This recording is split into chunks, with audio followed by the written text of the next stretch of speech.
The Sea-Dweller is one of Rolex's most revered product lines, rich with heritage from a time when mechanical watches were the pinnacle of technology, but in recent years it's taken a bit of a beating. The last of the aluminium bezeled 16600s was rolled off the production line in 2008, leaving big shoes to fill. Since then, it seems like Rolex just hasn't been able to find a direction for its diving legend. Nearly a decade and 2 model variants later, has Rolex finally been able to crack the 16600 replacement with this new 126600? Or do its controversial new features make it destined to end up like the short-lived Sea-Dweller 4000, discontinued after just 3 short years? Before we go forwards, let's take a look back at the history of this intriguing line. It all started in 1953, when Rolex showed the world that diving watches could be rugged, reliable, and even affordable. This came at a time when diver and explorer Jacques Cousteau introduced the aqualung, which brought diving to the masses by making it cheaper and more practical.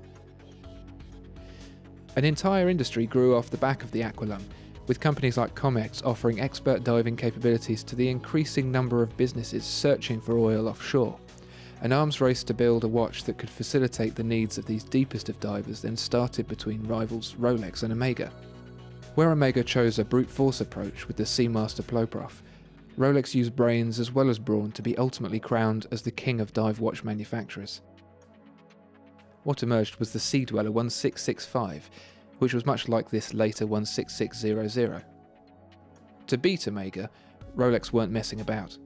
They enlisted the expertise of no less than Comex, NASA, and the US Navy. With Comex, whose divers were testing proprietary oxygen mixes at record depths, Rolex gave out free submariners in exchange for data. This saturation diving, named because of the saturation of the body with inert gases when compressed at depth, presented Rolex with a problem. The slow decompression process, which allowed the compressed gas to escape the body safely, was popping the watch's crystals off. The solution was the gas escape valve. First seen as a modification to Comex submariners, this small spring-loaded valve side-mounted on the case allowed the gas to eke out without causing it to disassemble. With NASA, Rolex joined an experiment to find what happens to the human body when exposed to long periods of high pressure. NASA's tech-tight underwater dwelling allowed Rolex to routinely test new case designs, to develop a watch strong enough to work at extreme depths without failure. The US Navy Sea Labs program took the game a step further, with ever more extreme depths tested on its occupants and their watches. From this data, Rolex built an oversized submariner, complete with the gas escape valve from the modified submariners built for Comex. It was a watch designed by Sea-Dwellers, for Sea-Dwellers. The 2017 126600 follows a line of watches designed by Rolex to replace the last of the classic Sea-Dwellers, the 16600. First, in 2008, came this Sea-Dweller Deep Sea 16660, a 44mm monster that introduced the Cerachrom ceramic bezel being rolled out across the lines. It was a marked improvement in quality, although several design decisions, such as the metal ring around the dial, the non-flush bracelet end links, and the 44mm case size, made the Deep Sea a slow burner for many Rolex fans. Clearly, Rolex also believed that the Deep Sea was too far removed from the original, and so in 2014 the Sea-Dweller 4000 116600 was released. Thicker than the Submariner, with better water resistance and no magnifying window, it was the watch Rolex should have replaced the 16600 with. Yet, somehow, it fell short. Where the original Sea-Dweller dwarfed its contemporary Submariner, the 4000 felt too similar. Despite reservations, no one expected it to disappear quite as quickly as it did.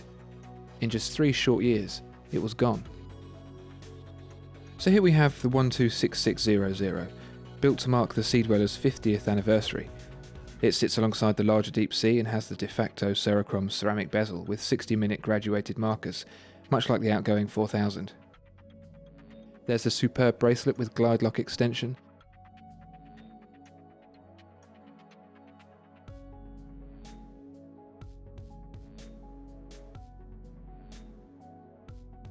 and a rich gloss black dial with white gold markers. Sounds virtually identical to the watch it replaced, right? Well, that's where the controversy begins. Let's start with the positive changes that there could be no disagreement on. First, there's the end links, which now sit flush against the case rather than protruding as they curve around the lugs. Then there's the movement, and quite the tech fest it is. It's got an anti-magnetic hairspring fashioned from an alloy of niobium and zirconium that Rolex calls Parachrom. It's got a power reserve extended to 70 hours thanks to its high-capacity barrel. The escapement, a traditional Swiss lever, has revised geometry and a skeletonized anti-magnetic nickel-phosphorus escape wheel that reduces inertia and increases efficiency by 15%. And the controversial? To start, it's 43mm. That's pretty big by Rolex standards. 3mm larger than the 16600 here, and only 1mm smaller than the Deep Sea. It's no shrinking violet. Then there's the red text on the dial, indicating the Sea-Dweller moniker. That's a nod to the tech-tight Sea-Dweller prototypes, the rarest watches Rolex has ever made, on a standard non-limited production Rolex. And most controversial of all, the magnifying window on the crystal. A Sea-Dweller has never had a magnifying window before, right the way back to the first. Rumour has it that the glue of the time couldn't withstand the decompression, and that the Perspex crystals needed to be curved for maximum strength. But none of that applies anymore, so there it is. Do these details ruin the watch? No, not at all. It has a heft that makes it stand out from the Submariner, just like it used to. It sits tall and heavy on the wrist rather than hugging it like the Submariner, just like it used to. What Rolex did wrong with the 4000 was to make it too good. The 126600 has been engineered to exhibit some of the quirks that made the original Sea-Dweller so iconic, with a few more added for good measure. The red lettering is a nice touch and makes the watch feel special, as well as reminding of the origins of the watch. And the magnifying window? Well, I could live with it. It's certainly a talking point. The fact is that this watch has a personality. The Deep Sea, which revolted people at launch, has since become something of a favourite for many Rolex enthusiasts. By comparison, the 4000 was just too bland. This 126600 injects that sense of purpose back into the name Sea-Dweller, and for that it should be praised. At least it won't be ignored. The 126600 is a fantastic watch that's taken a decade of back and forth to get to, but it's been worth it. Just like the good old days, it'll spark debate, divide opinions, feel compromised by its pursuit of being the best dive watch it can be. It's refined without being anodyne, draws on its fabulous heritage without being prissy. It's an improvement on the 4000 by being, in some ways, a step back. A step back in the right direction. And if you're watching this as an owner of a 4000 thinking you've made the wrong choice, well, you haven't. You've got a Rolex sports watch with one of the shortest production runs ever. If Rolex's heritage is anything to go by, that's worth hanging on to. Pop it in the safe and buy a 126600 to wear while it appreciates. Discover more exceptional watches at watchfinder.co.uk. If you enjoyed this video, then please like and subscribe. If there are any other watches you'd like to see reviewed, let us know in the comments.